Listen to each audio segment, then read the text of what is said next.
Council of Religious Leaders, dear guests, as it is tradition when we open our interreligious gathering, I invite you for a moment to a moment of silence.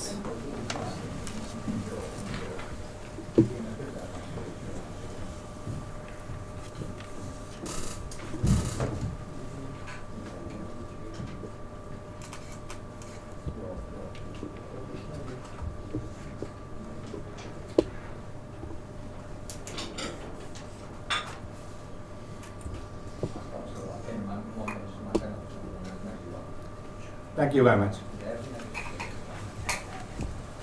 We're very happy to welcome you to this symposium, the second day of our annual meeting, and we are honored, and it's a pleasure to be in Hungary, in Budapest, because we have our annual meetings in different European countries, being the only and most representative network, interreligious network in Europe.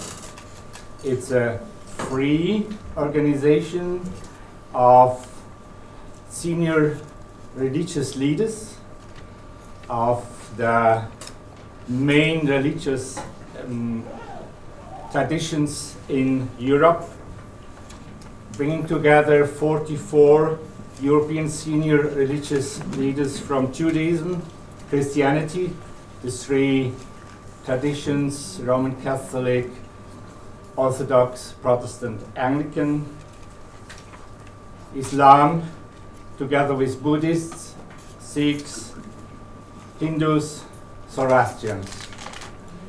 The European Council of Religious Leaders was founded in 2002 as a platform to enhance communication between senior religious leaders of different faiths across Europe.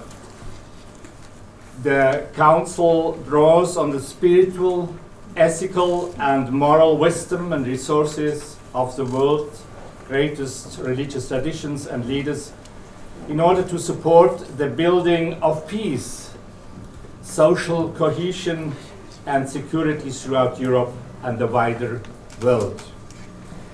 Religions for Peace is part of the worldwide network. ECRL is part of the worldwide network of Religions for Peace, with councils in every continent and interreligious councils in more than 90 countries.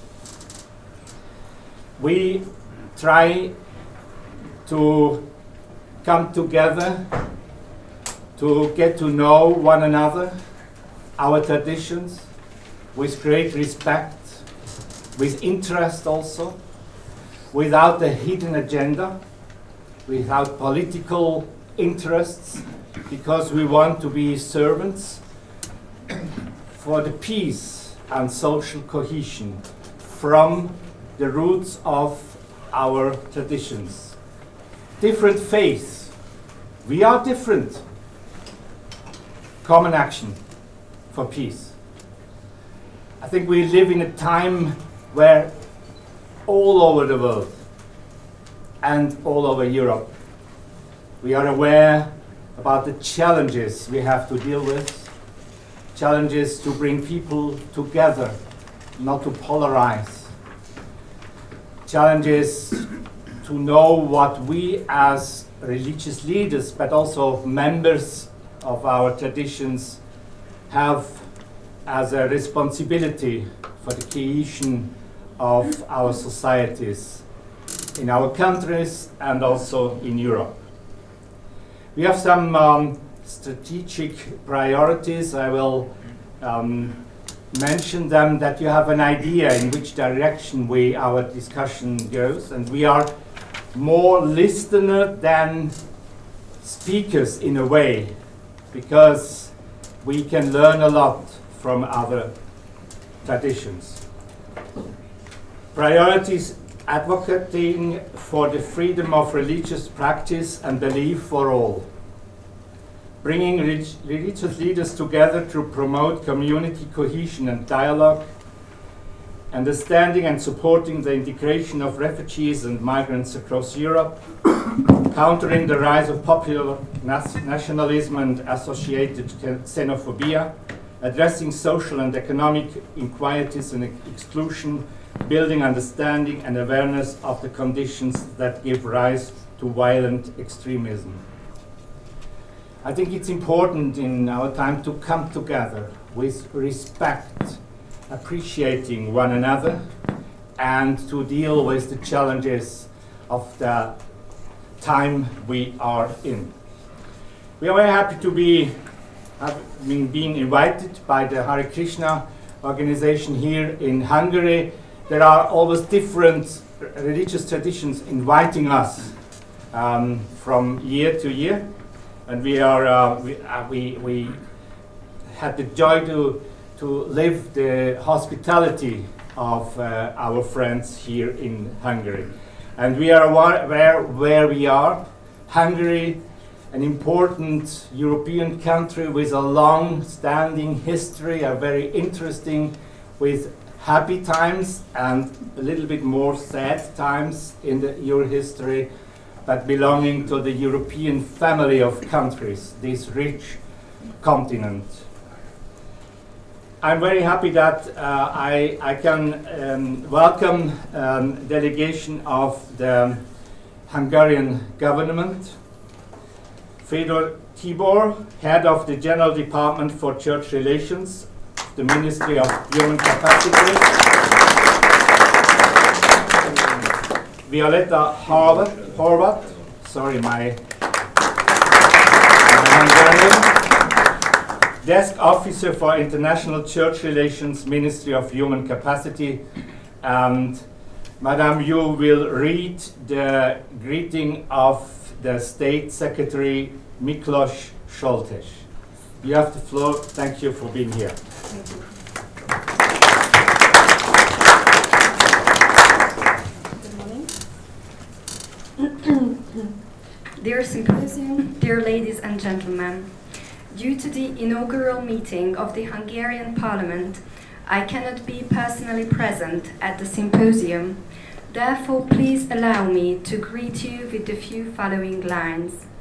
The number of recognized churches in Hungary is outstandingly high at the European level as well. Among the 32 so-called incorporated denominations, besides the historical Christian churches, the Catholic, Reformed, Lutheran, Evangelical, and Jewish denominations, there are internationally important neo-Protestant churches, for example, the Methodists, Adventists, Pentecostals, Mormons, the Salvation Army, as well as the authentic Hungarian representatives of other great world religions, Muslims, Buddhists, and Hindus.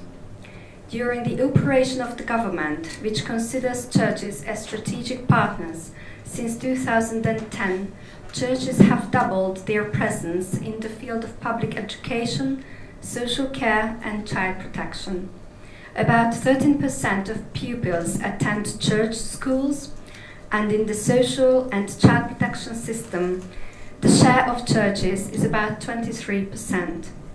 Throughout the country, I am glad to find that besides the excellent professional work, our churches offer a great spiritual plus to those who are entrusted with them. The government of Hungary would like to continue to build the country further along the Christian values. Therefore, it turns to other religions with respect and tolerance arising from the gospel teaching. However, in connection with the migratory pressure on Europe, we Christian Europeans are right to expect the same respect and tolerance from the people of different religion and culture arriving here. I believe that all religions present in Europe must gather in order to ensure people's fundamental right to peace and security. We must make it clear to everyone that there is no room for any kind of intolerant act violating the majority culture in Europe, and violence in the name of religion is totally unacceptable. It is important that religions represent this jointly. I am confident that this symposium will also contribute to the success of efforts made to strengthen people's security and social cohesion. God bless you, and I wish you a fruitful work. Budapest, the 8th of May 2018, with best regards, Miklós Soltész.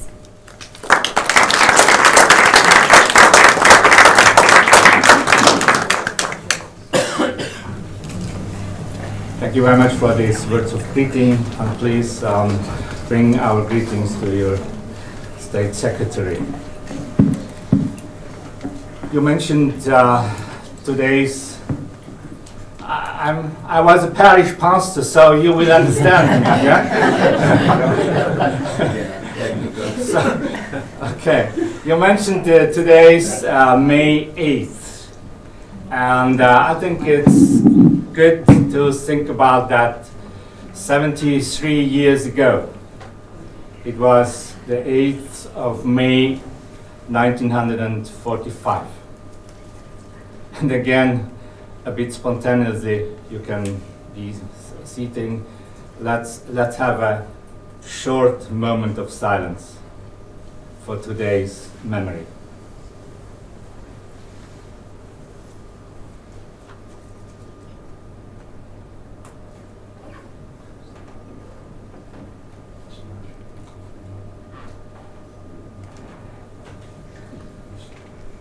Thank you. Before I hand over the word to our guest of the European Commission, I will introduce you later. I want to give the floor to our Secretary General, Dr. Mark Owen from the University of Winchester in UK.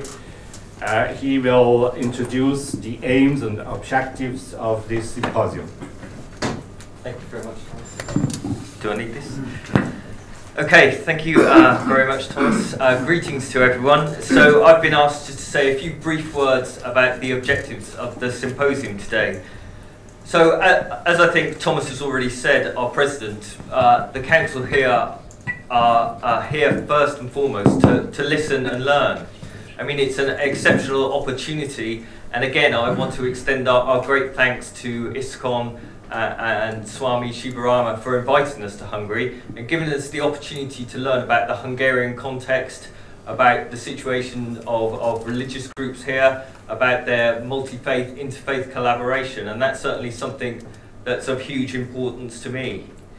Our second objective really for today is to explore together in partnership how we as community, political and religious leaders can work together to face what I think I'm right in saying is some of the greatest challenges we faced in Europe for a generation. And again, Thomas has already mentioned some of these, and later we'll be talking more about the challenges of migration and immigration, both for those coming into the countries, but also for host communities. Also, the rise of hate speech and intolerance across Europe, and we've seen this being capitalised on by political parties.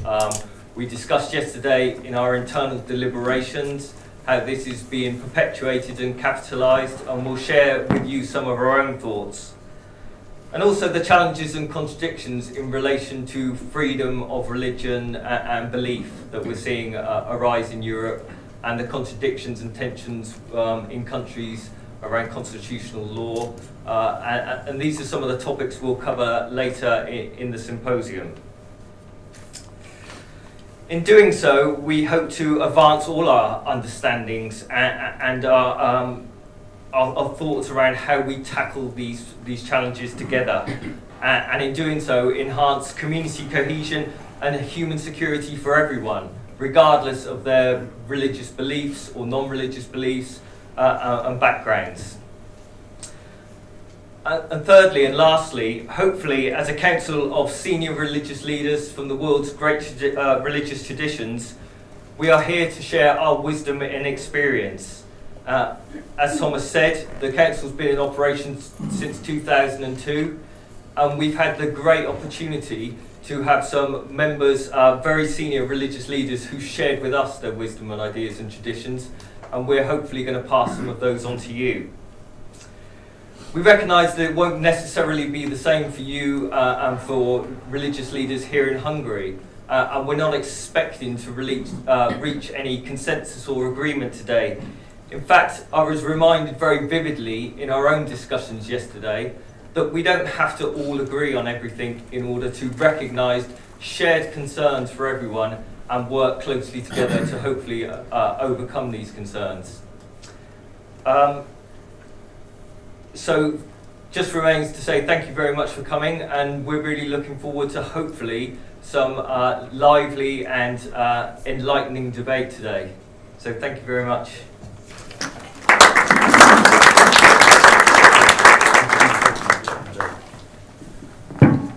Thank you, Mark. I'm very pleased to welcome now Monsieur Vincent DePaigne.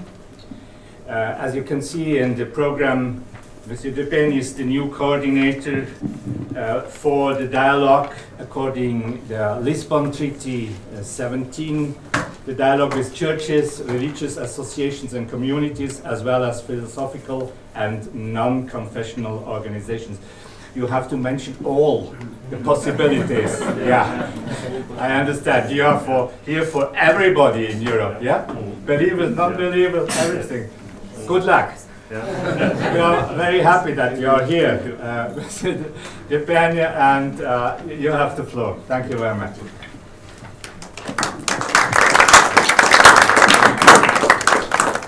I'm not a preacher, so I may need the microphone. Well, I'm not a preacher yet. So well, first, thanks a lot for inviting me. I mean, it's an honor to be here and to be the sort of guest speaker of this morning. So thank you very much for that. And I'd like to start on a more personal note. I mean, today, as was mentioned, is the 8th of May, so the anniversary of the end of the Second World War. And you mentioned also that peace building is sort of central to your work here, and I think it's also central to the very idea of Europe, and that Europe was really built on that idea of maintaining peace. And I think that's something you have to remember going back to the origin of the European project.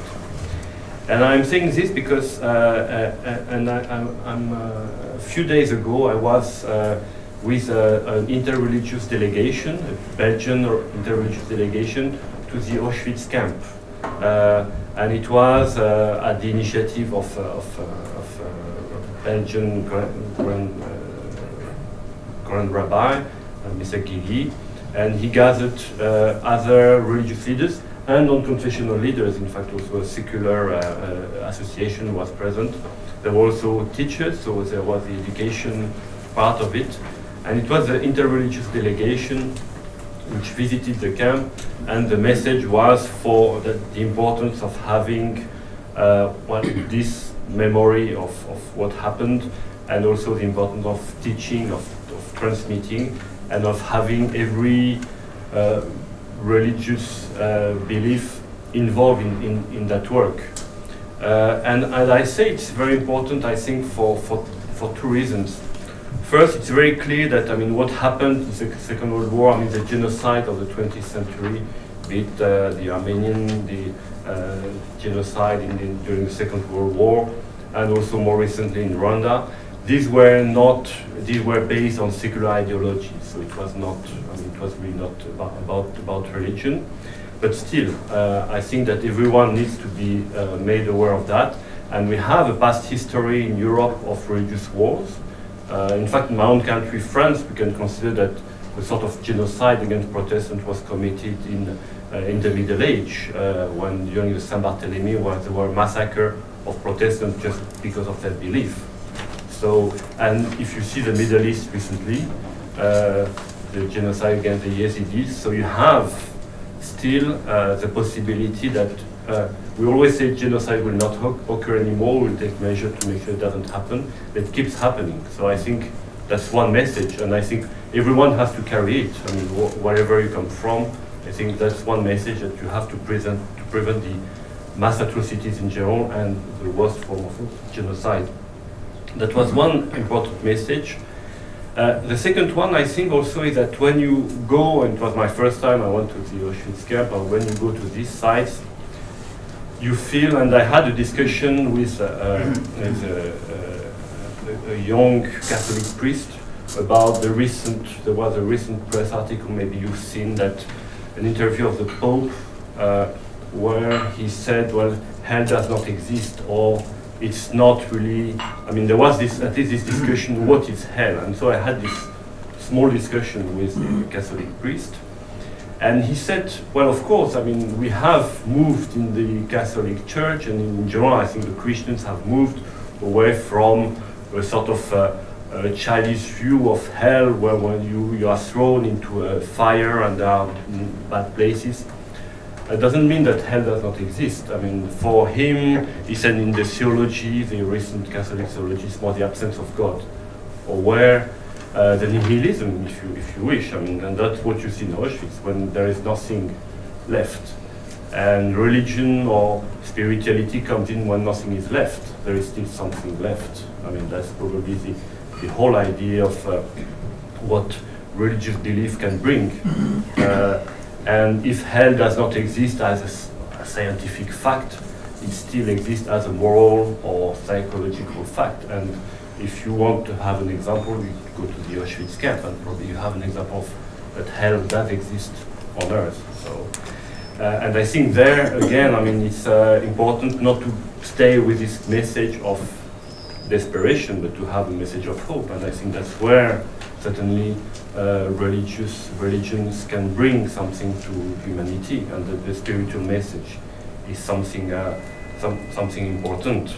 So that was really the sort of personal note I wanted to bring, but I think it's quite important, because if you want to build a peace project as Europe, as this is the primary aim of Europe, then you need to have some sort of underlying spiritual notions, some underlying values, which are based on some form of spirituality, morality. I mean, you can give it many names, and I think the interreligious gathering today is the expression of that you can give many different expressions to that need, spiritual need.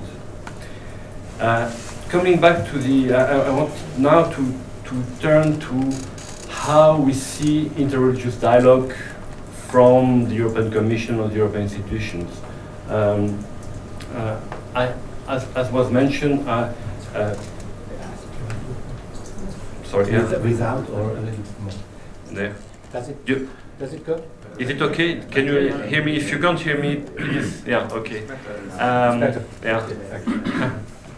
And so I wanted to say, from the European Commission point of view, there is, as was mentioned, an article in the Treaty on the European Union which establishes a dialogue with religious and non-confessional organizations, and that's the basis of the dialogue.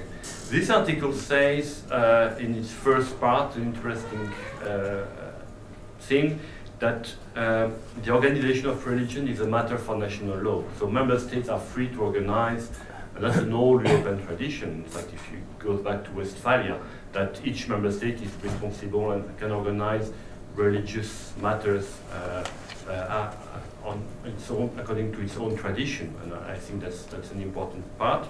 Of course, there are common sort of reference point. I mean, there is the European Convention on Human Rights, freedom of religion must be protected, non-discrimination. So there are, of course, some sort of basic values and rights which must be respected, but within these parameters, member states are free to organize religion and the dialogue with religion at national level as they wish. And this is important because it means that interreligious dialogue is not a competence per se of the European institutions. I see a lot of values, and I think there is value for the dialogue in itself, and an interreligious dialogue by itself has value. But the way we see it in the European Union, we like to say that the Article 17 dialogue, so this treaty article, is a dialogue not about religion, but a dialogue with religions. And so what we want is to discuss with all of you on European matters. And what we tend to do is to focus the dialogue. I mean, we are very happy, and as I'm doing today, and to go to conferences or to have also academic engagement on the role of religion in Europe today. So we can, of course, have wide discussion on what is religion today and what does it mean in European societies. But the core of our work, of our dialogue, is really about European policies and what the EU is doing. And there is a lot on the European agenda. I mean, right now we are in the process of discussing on the future of Europe. There will be national conventions, and in next year there will be some sort of conclusions to that process. We've had a lot also discussion within the EU around migration, on integration as well. There are also discussions around the environment. So there are a lot of issues which are under EU competencies on which we have had in the past, and we would welcome, of course, engagement with religious organizations. And this is important because the way we see, and I see also the topic of the day, I mean, the way we see interreligious dialogue in our work is in relation to specific policies. So we don't really have a sort of policy on interreligious dialogue per se, but the Article 17, by its very nature, is leading to interreligious dialogue. And also there are some specific EU policies on which, for which we feel that there is a need for this interreligious dialogue.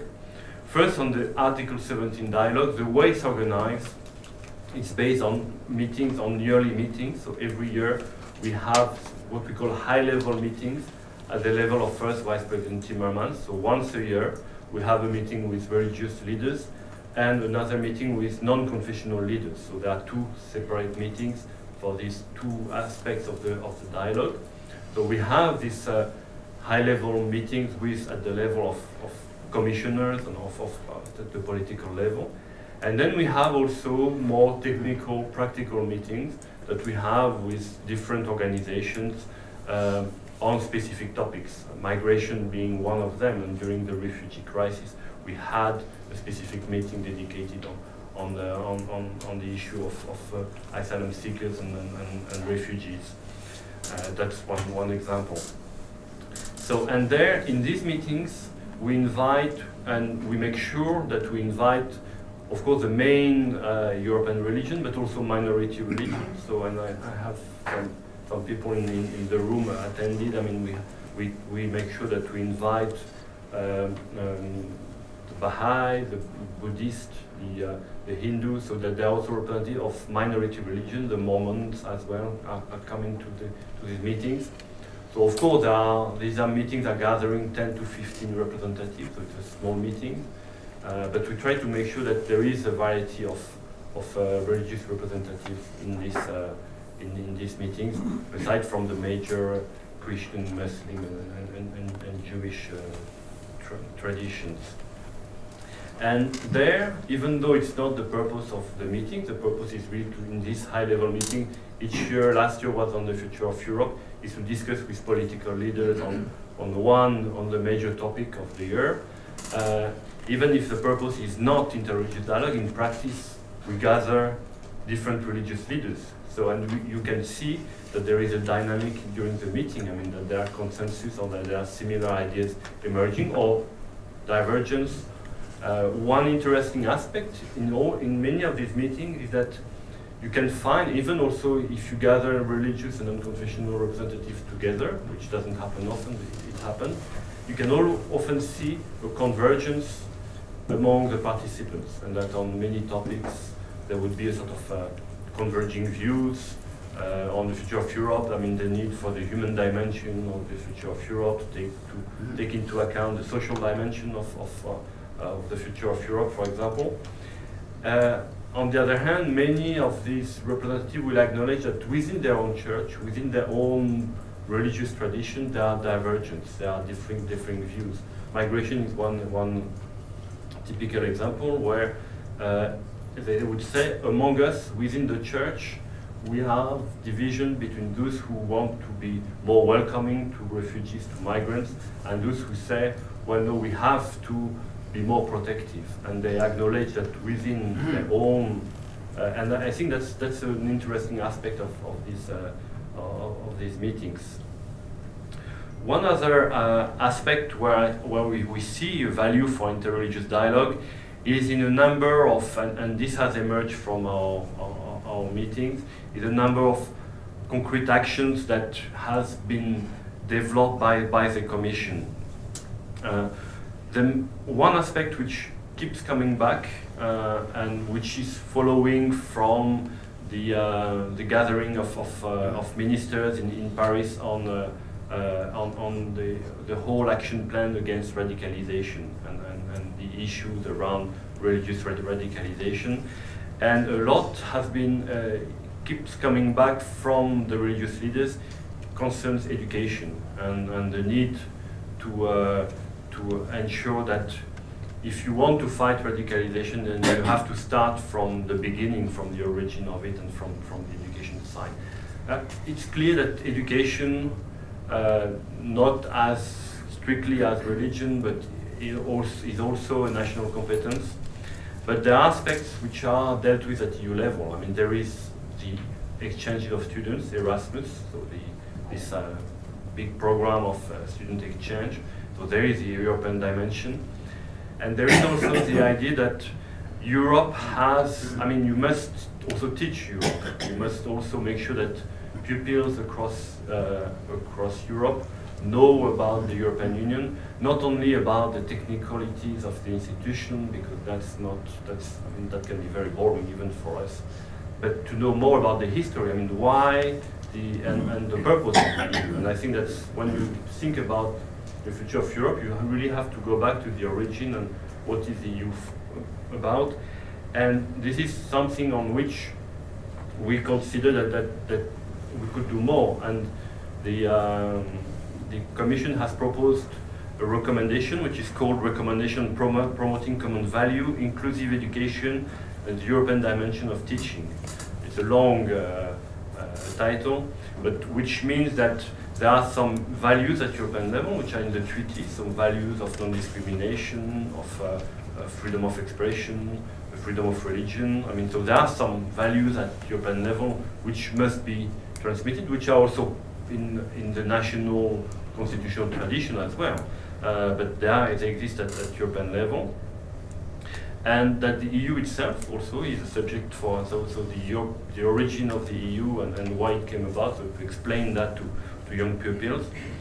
And the idea of inclusive education, of inclusion, and the idea that, and that's part of the European project. The European project is pluralist, so that pluralism and the fact of pluralism must be acknowledged and taught, and that people must understand, of course, their own culture, their own origin, but that there are also other cultural presence.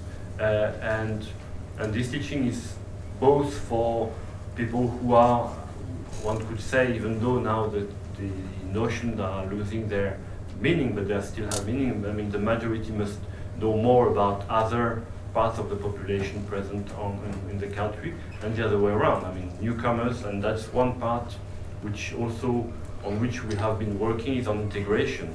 And there, on the work on integration, the integration of newcomers is one aspect where we see value in the interreligious approach. So both in education for the general public, so the better knowledge of culture, but also of religion. Again, we are in an area which is at the limit of the EU competencies, but we feel that it's important. When you talk about cultural diversity, you need to address also religious diversity, because it's part of it. And we see it in particular when it comes to integration, where also we want, and we have developed at EU level an approach to integration, and that the interreligious approach there is very important for newcomers in particular. The Commission has also developed some work on the prevention of radicalization, so work toward the youth, and the importance there also of religious actors when it comes to addressing young people and having them in engagement with people of different religions.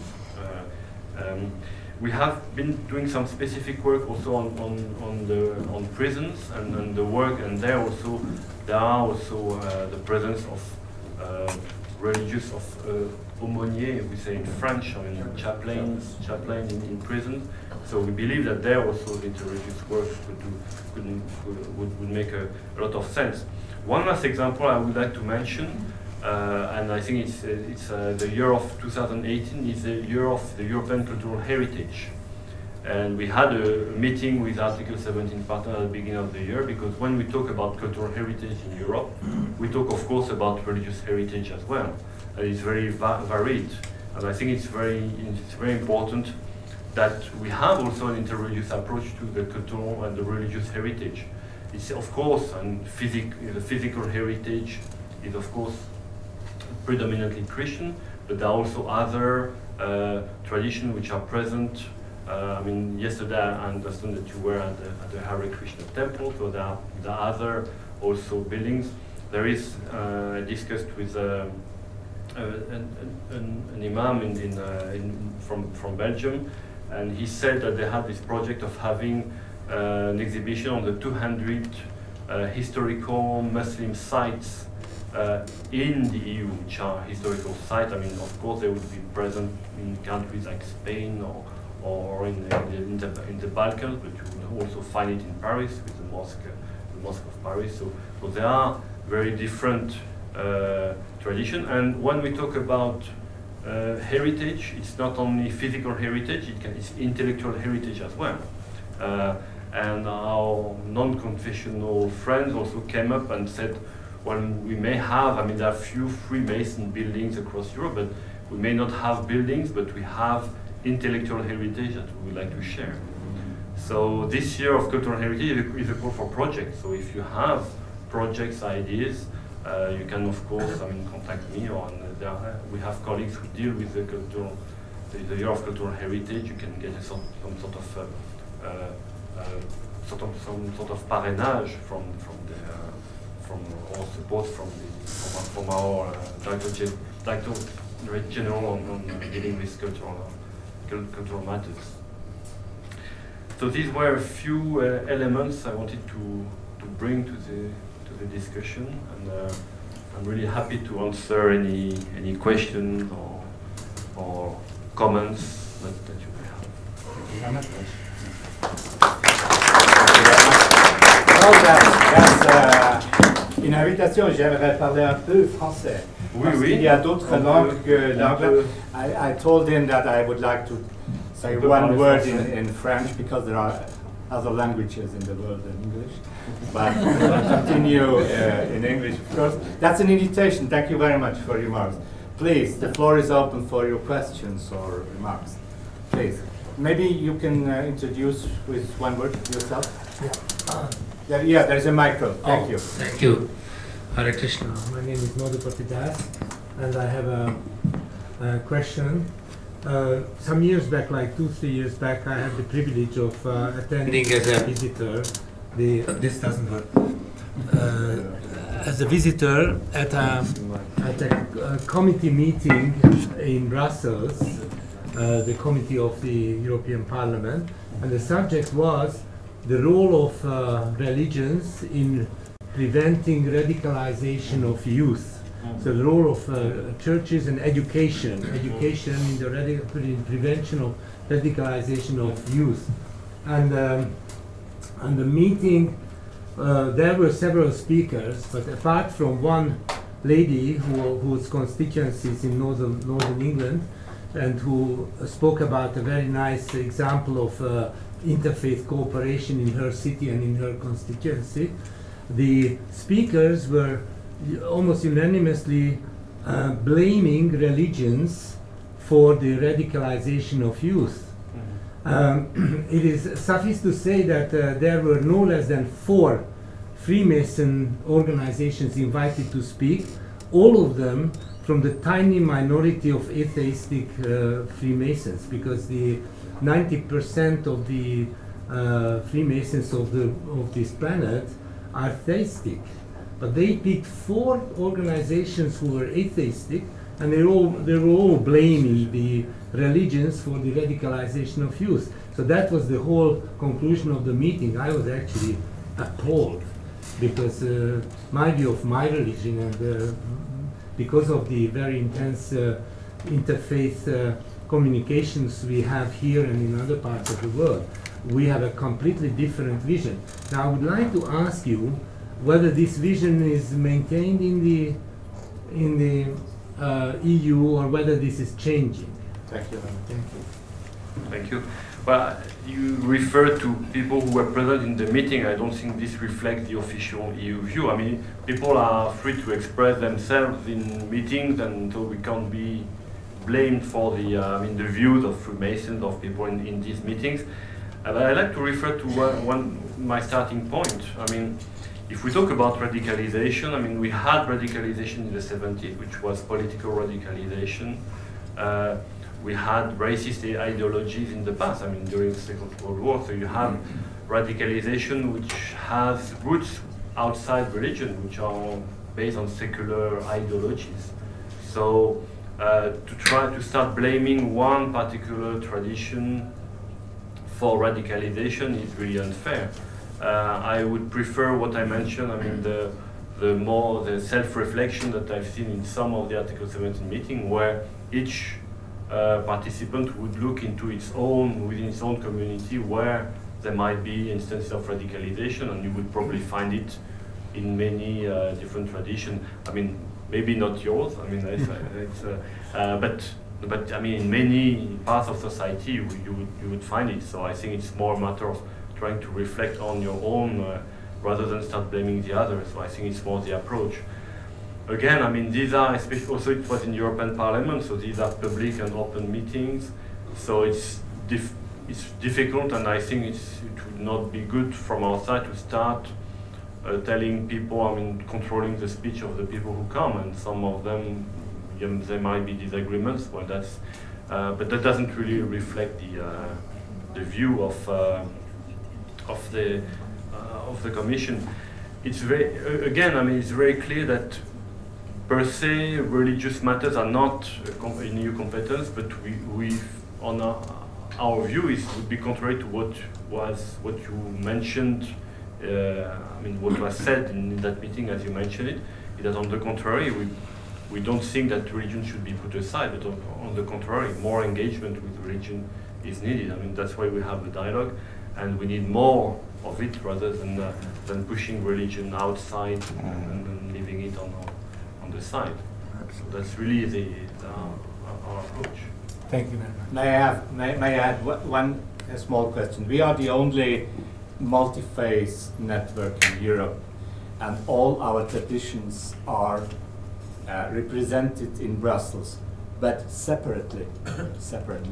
What are your experiences in multi-faith approach, what we would like to do, not separately with our own interests, as Christians, as Muslims, and so on, but together? What are your expectations, your experiences for that?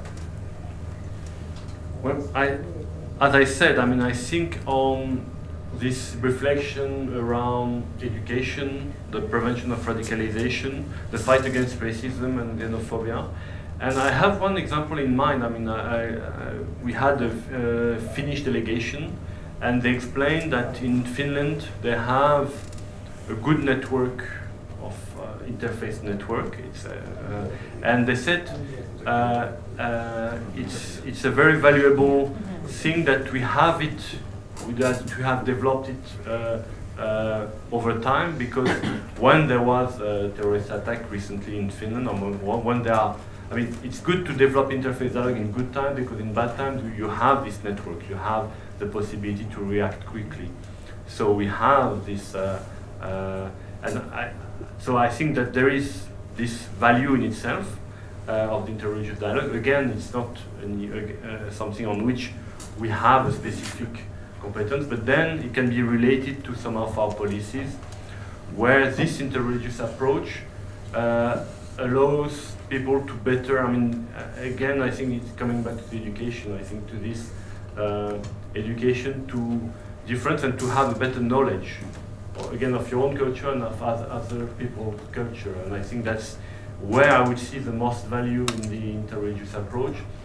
And the work done, I mean, on culture should always have, that's something we could develop together, this religious dimension. When we talk about culture, we should always know that when you talk culture, you talk also about religion. And the work which is done on cultural heritage on education, and there should be this dimension of religion when you want to have this. So it's and it's something on which we could work. I mean, there are some initiatives taken in that respect. So that's where I see the most important. Also, there is, as I mentioned at the beginning, this trip to Auschwitz. I mean, there is a symbolic element.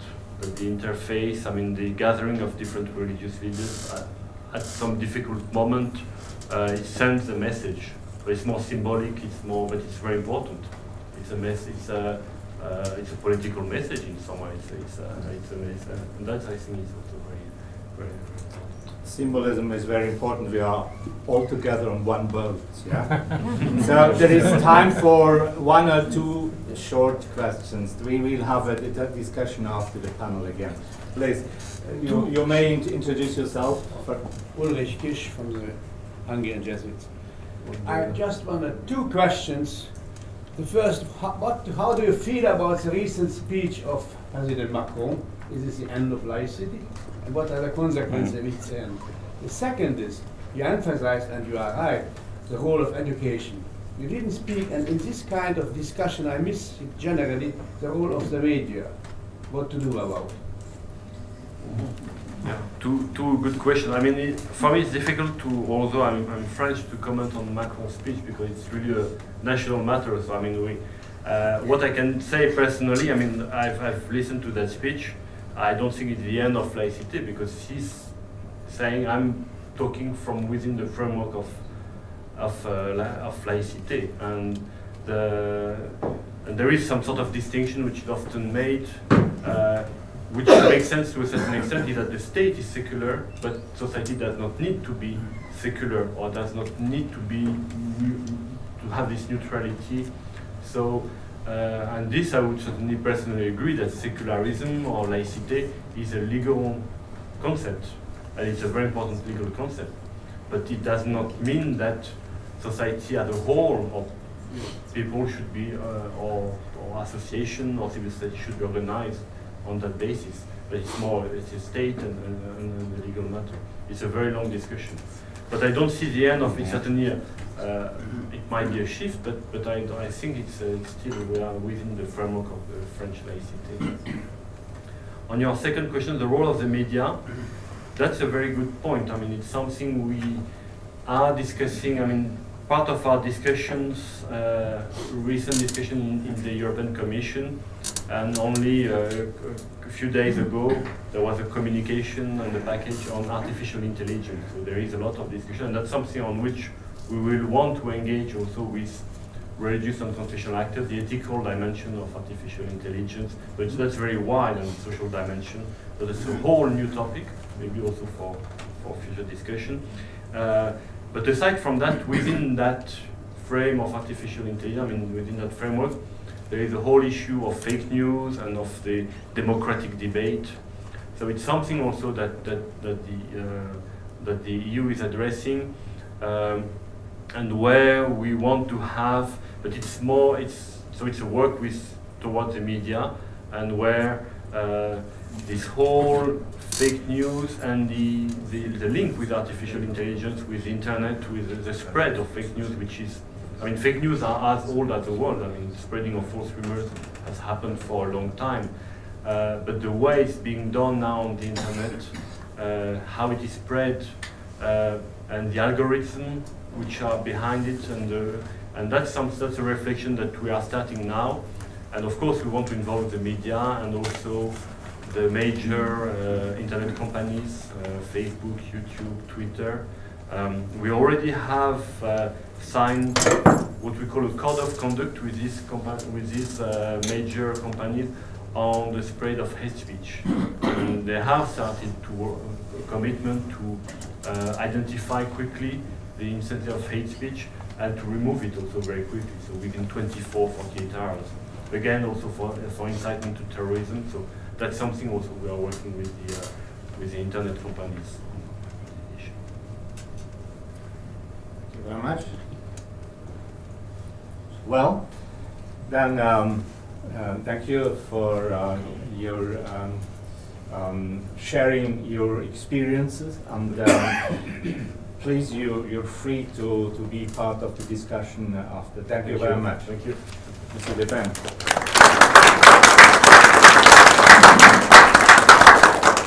The next element before our coffee break will be that our General Secretary and one of our members will share with you some experience where ECRL is committed in the field of multi-religious cooperation in social cohesion and human security. There are a lot of examples in several countries, but worldwide also. Religions for Peace worldwide, but also in Europe.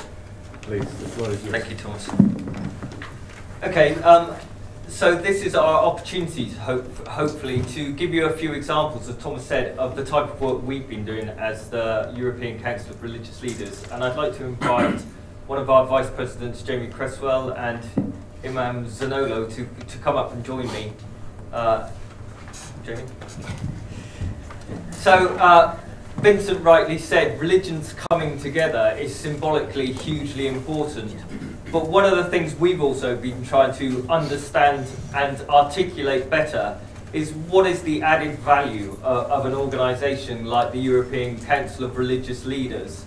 And anecdotally, intuitively, we know that religions working together has huge added positive benefits. But actually, can we gather evidence? Can we build a stronger evidence base as someone coming from an academic background to actually tangibly show what collaboration between religions can bring to addressing some of the important challenges we face in Europe today? And we're now going to talk very briefly before the break about a few projects that ECRL have been involved in. And I'm going to start by talking about a project we've been doing which looks at religion and very specifically multi-faith approaches to integration. So this is a project we've been developing with, as the Council, with the University of Winchester in the UK. And what we did was try to identify projects across Europe where religious communities, faith-based organisations are working closely together on integration processes and try and understand what those added benefits are. Because believe it or not, the academic opinion of religion's role in integration is quite negative within Europe. And there's this debate within the academic field about whether religion acts as a bridge to integration or whether religion acts as a barrier to integration. And in fact, opinion is quite divided between Europe and the US. And in the US, generally, religion is seen as a very positive factor within integration, as a route into communities, as a route into integrating more broadly within societies. In fact, within Europe, often the supposed evidence is that it acts the other way, and that often migrants come into religious and cultural communities and tend to become embedded within those communities and stay there. And religion can actually act as a barrier to wider integration processes and building networks within societies. So our religion was looking at, well, what if religions work more closely together? Does this help overcome some of the presumed and supposed barriers to integration? And the research we did actually was developed and has been published in an academic journal. And we're very pleased to report that actually religions working close together is proven to have very tangible positive benefits for integration processes. And I'm just going to mention a few of those advantages of religions working more closely together. So in terms of integration services and processes, we can see huge benefits of cross-religious collaboration. Things like it can help improve the general quality of integration services through helping host communities better understand the needs of migrants, and also break down those negative stereotypes. From our discussions yesterday, we were talking about when you humanise anybody, but in particular migrants, that helps overcome some of the negative stereotypes, barriers, And we can actually see this process happening in very real terms on the ground in communities. I should add, we looked at projects in Germany, in Sweden, in the UK, and also in Poland that are doing exactly this, bridging those barriers across religious communal divides. Relatedly, those cross-religious projects help counter negative stories about religion by showing that religious groups can work together. It also helped religious leaders understand better understand the importance and tangible benefits of working together and disseminate those positive benefits more widely within their communities. It also helped migrants understand the different features of host communities and help interreligious collaboration. Helped interreligious collaboration and cooperation, and that in turn helped build more generally more cohesive societies and communities. From an organisational perspective, we saw faith-based organisations begin to understand better themselves the benefits of working across religious communities. And this actually then went on to lead to collaboration not just on migration, but on different issues and different challenges they faced within their communities. So it was about building a relationship between faith-based organisations and communities, possibly around integration, but then this led on to a wide variety of different initiatives and projects. So we actually saw then broader, as I said, community and societal benefits. This helped shift the perspectives about religions, particularly around, as I said, negative stereotypes of migrants coming into communities. We saw evidence, at least initial evidence, of helping alleviate attitudes or perspectives about radicalisation, racism. We saw, like I said, enhanced cooperation around interreligious dialogue and cooperation, and generally bring people together to work more closely on a wide range of issues. So, as I said, this is one very tangible, helping build the evidence base about what is the added value, as the title of our symposium demonstrates. We are very concerned as an organisation about, yes, the symbolic elements, but also what is the actual tangible benefits of religions working together. We're going to hear about another couple of initiatives and projects in a minute, and I'd like to hand over to Imam Zanolo, who's going to talk about another project we are developing that's looking at freedom of religion and belief and the contradictions in that, and also we've seen a variety of cases in recent times where freedom of religion and belief has come into contradiction with constitutional law, and our ECRL thoughts on that. Right. Is that adequate? It doesn't seem to be working. Seems working. Thank you very much. Good morning to everybody. Assalamu alaikum wa rahmatullah. Bismillah ar-Rahman ar-Rahim. So we had yesterday a very fruitful workshop. There were 3 workshops, and one has just been summarized regarding integration policies. And one of the workshops was regarding freedom of religion, so a very wide issue and complicated, but we have tried to discuss. It was very interesting between Christian, Jews, Buddhists, Muslims, and so on.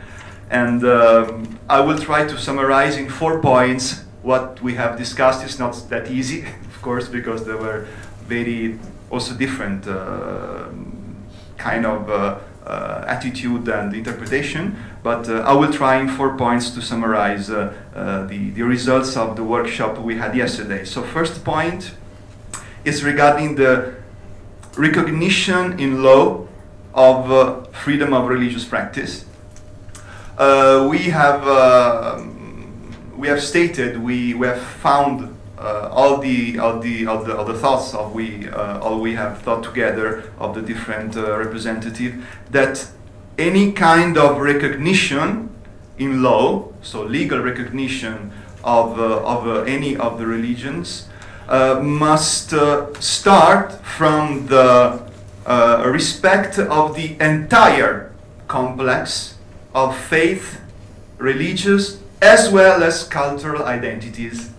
This was a very important aspect that has been stressed many times, because there are some aspects of religions, like also external aspects, we can say architecture, symbolism, food, clothes, which may be interpreted only as cultural, but have also a deep religious meanings.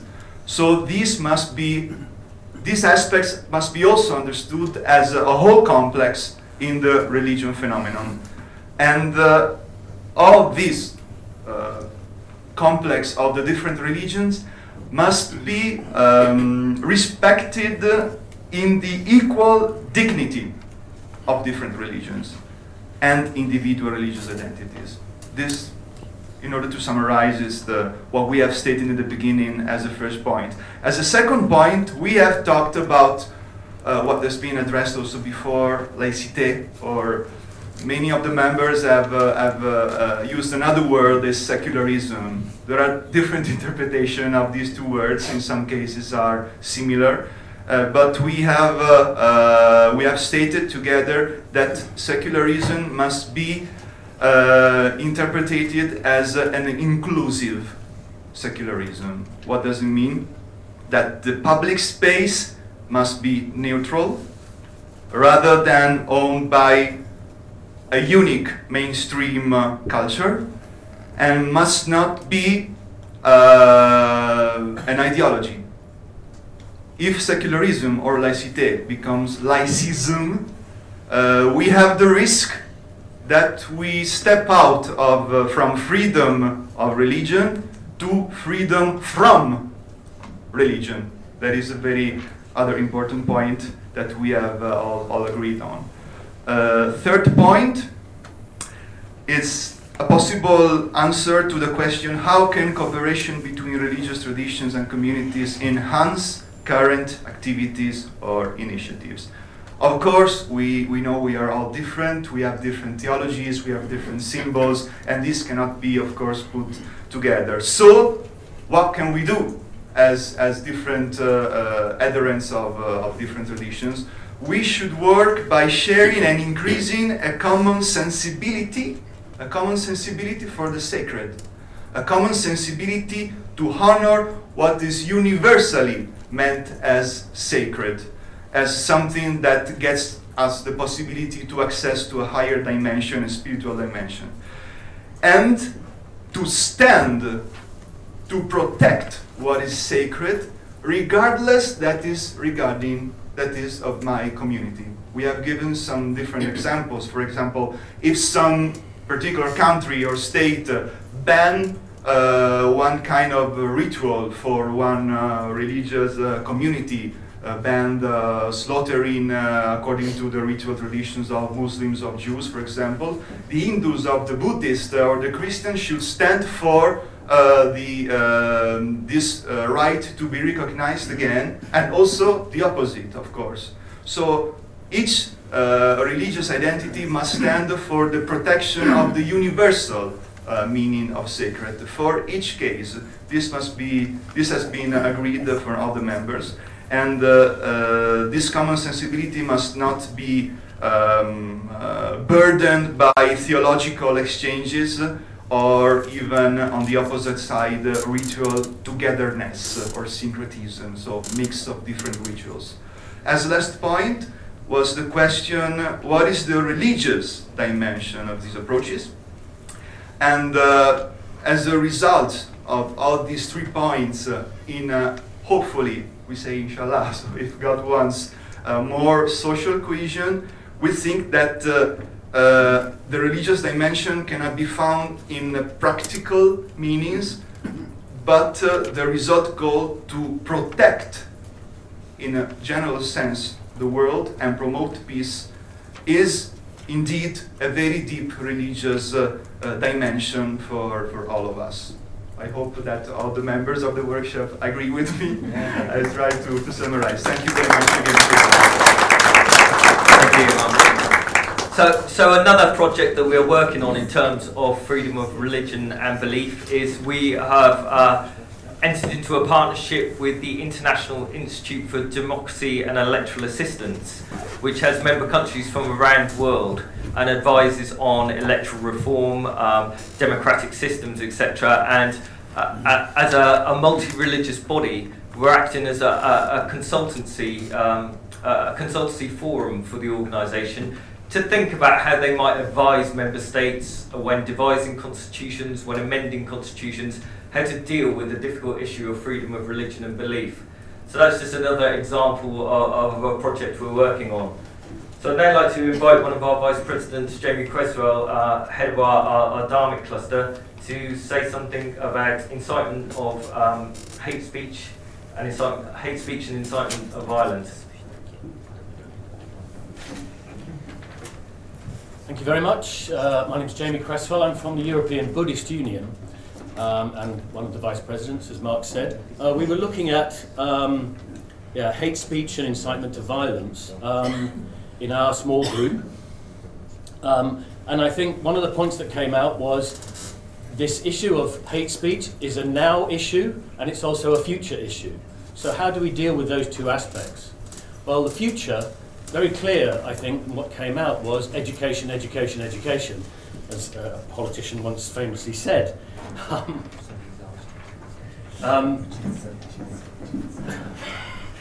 That's put me off. So we talked about going into schools in a multi-religious way. Probably all of you at some point have been invited into a school to talk about your own religion, your own practice. And we know that RE teachers of religion, are often very grateful to have people to come in from the outside and to speak from a practitioner's perspective. But why not offer to teachers a multi-religious group, a small group going in and speaking about the multi-religious life rather than just the single religious life, and talk to young people about the importance of multi-religious relationships. And I think that's a really important thing to start to think about that we could do as a multi-religious organisation. We continued thinking about education. Another idea that came up, which also is very popular with teachers, is a competition or some way of getting children involved in some activity. And we thought about storytelling. Storytelling is really, really powerful. And to invite children to write stories about their own experience of multi-religious or multicultural life in a positive way could be a good way for them to think about that process, to think about how they live in today's society. I'm not suggesting these things don't already happen in schools, I'm sure they do, but to come from a multi-religious organisation to sponsor something like that might be a way of just easing in other ways of thinking. We also really wanted to think about how somebody asked about the media, maybe the online media in a little more focus. Because as we're well aware, a lot of hate speech happens online, a lot of bullying happens online. It's very fast and it happens very quickly and people respond very quickly. And it's very hard to deal with that, even though some of the organizations and companies online have said they will take things off, they still appear. And it's not until they've appeared that they get taken off. So we talked about the importance of us as a multi-religious organization using the online process. You probably are aware that when you go online, often adverts pop up selling you this, that, and the other. And you don't seem to have much control over it anyway. So we talked about, well, why not turn that round into a positive way?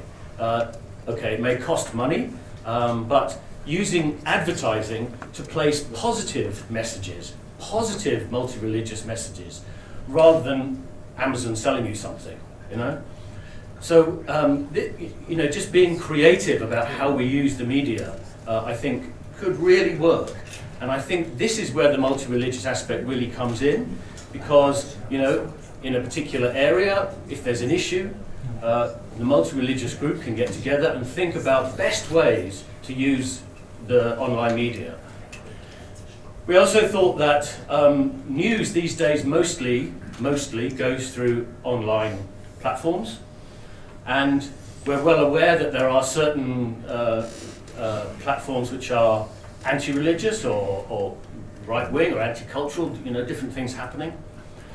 So to look around the online media and to find particular platforms, the Huffington Post comes to mind, there's other platforms that are out there that are looking to present news in a slightly different way, and to make connections with those, and to offer articles, positive articles about multi-religious and multicultural life. It's easy just to let things float, but to take that sort of action, and if we keep just knocking on the door time after time after time, eventually people take notice. And it really is a case of continuing that process in small ways. And then training is another important aspect. In the UK, there's a process called Prevent, and I'm aware that there are organisations around Europe, including CEJI, C-E-J-I, which is a Jewish organisation, which offers training to various people, I think to any group really, about anti-Semitism and anti-Islamophobia. But those sort of trainings can be taken online, for example. So it's possible for religious leaders to contact those organisations and take those trainings online themselves, and then maybe spread that out amongst the community that you're representing. Another online issue was to do with podcasts. I'm sure you all know what podcasts are.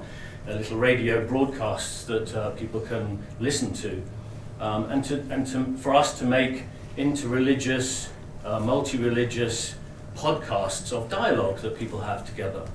So for example, the meeting we had yesterday, okay, it was an hour and a half, maybe a bit too long for people to listen to these days. But if we'd recorded that and put some of that online, it actually would have been really interesting for people to listen to. So it's a case of using the media that's out there for our own benefit.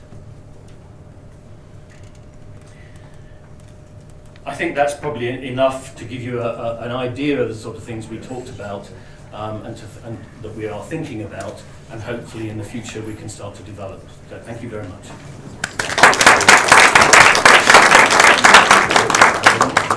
Yeah, thank you very much, Jamie. Okay, so that was just intended as a small taste of some of the ideas, initiatives and projects that ECRL are involved in. We are now going to break for coffee very slightly early, to the great pleasure of our President. And we very much look forward to hearing from some of our distinguished religious guests and leaders after the break about their experiences and learning about your collaborations, initiatives here in Hungary. So thank you very much for listening, and meet back here at 10:45. Thank you very much.